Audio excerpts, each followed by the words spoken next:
Welcome to the flowerschool.com video library. I'm Leanne Kessler, Director of the Floral Design Institute, here to share with you our latest segment. This one is going to be a popular one. It's all about garlands for weddings and events. I get so many calls about how do you use garlands, how do you make garlands, how do you enhance garlands, and today that's what I'm going to share. If you join me in the classroom here at the Floral Design Institute, we'll show you how to create a garland. We use J-cord or we use paddle wire, and then we take foliage and cut it down into smaller bits and then lash it together. It's a skill that everyone needs to have. But as a professional florist, you quickly discover that there are easier, quicker, better ways. There are pre-made garlands. This time, I bought them from a fabulous company. It's called 50flowers.com. And they have literally dozens of different types of garlands. And they're made just as I would teach you. You can see how each little bit has been lashed together with a wire and then continuing on this long segment. This one, with the ruscus, it's very leathery, very long lasting, be beautiful for an outdoor wedding that's maybe a little foresty, woodland style, and it's going to hold up throughout the ceremony and several days longer. This one is a plumosa garland, a lot fluffier, a little more feminine. It too could be outdoors, but I see it more as a Victorian influence. Then there are mixtures. You can do plumosa with ruscus. You can do salal. You can do naggy. There are so many different choices. You'll have to take a look at their site, 50flowers.com, and type in garland in the little search engine, and it'll come up with all these different ones for you to take a look at. No, you don't need to make your own. Yes, I want you to learn how, and we teach you that, but so quickly you realize that having it pre-made and ready to go is a wonderful labor saver and gives you a perfect backdrop so that you can enhance and be creative without all that extra labor of wrapping garland over and over and over again. Having the finished garland, that's easy. Now we have to figure out how to hang it. And every situation can be a little bit different. If you come to our large-scale class, we teach you about lots of different tools. Maybe a C-clamp. This works perfectly to hang a garland on a table, where you can just clamp it and then hook the garland to the clamp. Or we may teach you about bungee cords, which are wonderful to wrapping around and then clamping the garland directly to this. Or maybe an S-hook, one of my favorites, where you can just hook over and then add the garland. Or zip ties, which will allow you to lock it right into place. For this, I'm going to take my garland, stretch it off here, and then determine roughly a midpoint and hook it on the S-hook just to get it secured out of my way for a moment. Then using a zip tie, I can reach right in, try to determine about my midpoint, slide it in, and then pull it taut. Then I can let go with the S-hook so that that's not going to show. You won't have that shiny glaring. And I can loosen up some of the leaves so that this will get embedded on the inside, and then pull it up taut right against the bamboo. Now that's going to stay put. Then I go down to my other end, and I can take the S-hook again and think about, okay, where do I want this to be?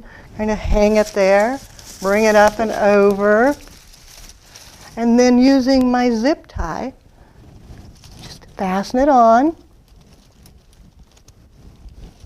And I'm not going to pull it taut yet. Let's get that on there. I'm just going to do it part way so that I can slide it later, steal off my S-hook, bring it back to this side, bring up my garland. And so I'm using the S-hook just as a securing mechanism until I can get to it with my zip tie so I don't have to wrestle with it. Now it's not tight again. Then I think about how do I want it to drape.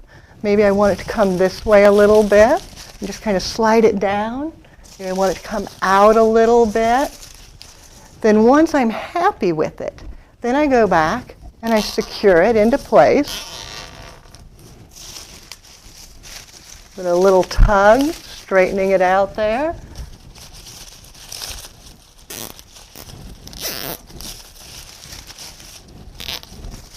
And again, just kind of shifting it along. And you can just sort of adjust it to get exactly where you want. Then go back and cut the ends off. So you certainly don't want those to be showing. And if need be, adjust the leaf to make sure that nothing will show. As you can see, having a ready-made product like this gives you really quality material to work with for your bride with no labor. You just need to hang it. How grand is that? Now I want to show you one more little treat that I found from 50flowers.com. And it's Gerbera heads. Yes, just the heads. This entire box is filled with just the heads of Gerberas. They're perfect for enhancing garland. Oh my gosh. You just open out the bags and they're each individually sleeved so they're protected. Give it a cut and let them float. This way they'll drink, rehydrate, makes them much happier. Now granted, if you were going to be floating them, maybe you're using them in a tub or a pool or a bowl, a design bowl type thing, then you wouldn't have to do this stage. But since I'm going to be adding it to garland, I want them to rehydrate fully so that they're very happy. Look at this hot pink color. Is that fabulous? And then there's whites. So many different, I mean literally, again, dozens of colors to choose from. If you go on the website, you can shop by color and then pick just what you want. Maybe you want orange, and then it'll come up and say, well, this is the orange we have, and you go, oh, I love it. Or you might say, no, gee, I want something else, and you go, I wonder what this one is. And I don't know, let's see. Oh, another beautiful hot pink, or a vibrant yellow. When you're doing a wedding off-site, maybe it's a destination wedding, wouldn't it be easy to go, well, I need 25 foot of garland and I need a bag of Gerberas. You set them in the car and off you go. Best way to do a destination wedding in the whole wide world.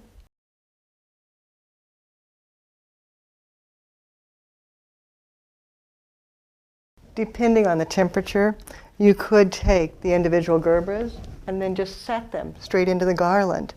But I want them to last a little better. I don't want them to dehydrate and go limp. So I'm going to take and use water tubes. Give it a cut, and then just slide the Gerbera straight down into the hole. Now these Gerbs I actually hydrated yesterday, so they've been drinking well. They're so happy. Big, bright, vibrant heads. I just tube them one at a time. I always give it a cut so that it's not too tight.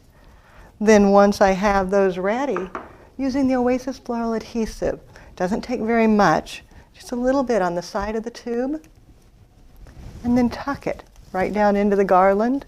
And the glue will help lock it into place so that they don't fall out. If it gets windy and starts blowing, they'll stay. Now, it takes a little while to dry, so I want to be careful that I don't knock them off while I'm working. Tucked in there. But once it's dry, you can't knock them off. It's not a problem at all. I can just kind of keep tucking them in. I remember a wedding I did a couple of years ago. Actually, it's been a few years ago, where we did garlands galore. We brought in hundreds of feet of garland and then draped it along fence lines outside on a ranch, and then took Gerbera daisies and tubed them in like this. It lasted all day long through the wedding, lasted all evening through the reception, and then it was still beautiful the next day when they had a luncheon for the bride and groom before they left on their honeymoon. With the tubes like this, there's no worry. You know they're going to hold up beautifully.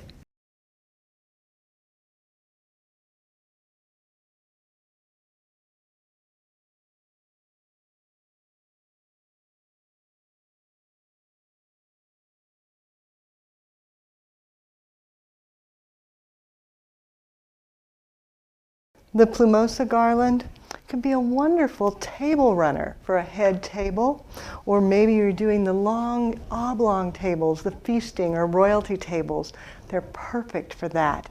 I like to enhance them with a little bit of ribbon, and I usually pull it off of the bolt And I don't make bows.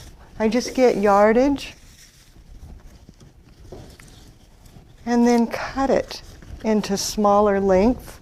You can dovetail it by folding it in half, cutting it into a V, then going down, maybe not even that far, about so, folding it, again cutting it into a V, and now I've got smaller pieces, still connected, there we go, and this one's too long, so turning and folding this one, so that then I've got a number of short segments of ribbon, then taking these and maybe just tie it in a knot, creating a single loop,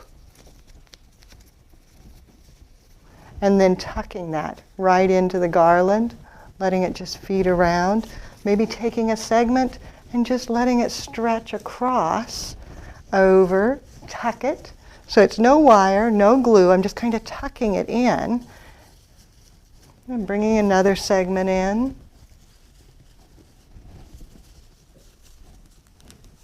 and then another one over here by the knot,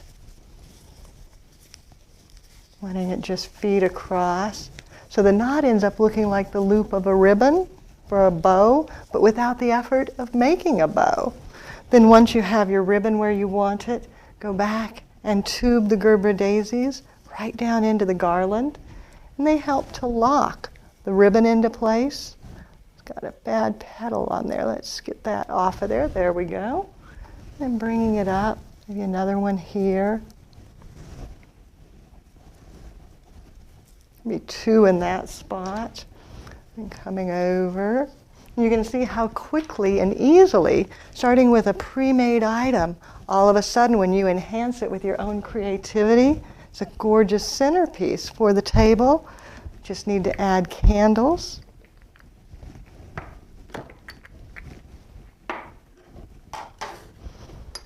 Spacing them in, maybe a couple here, one over here, one there, and one here. Then you can light, and you've got a perfect setting for the head table.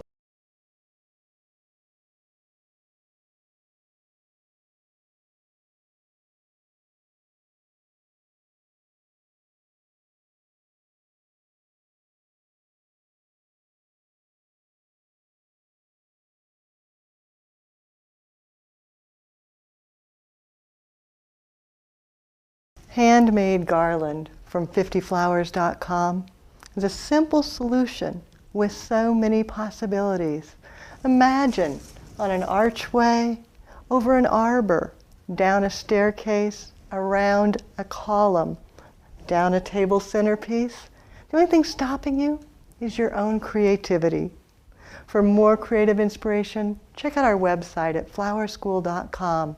If you have questions or if you'd like to contact us, you can reach us through the website or by telephone at 1-800-819-8089. If email is easier, use my personal email. It's Leanne, Leanne, at floraldesigninstitute.com. For now, happy wedding season, have fun, and do something you love.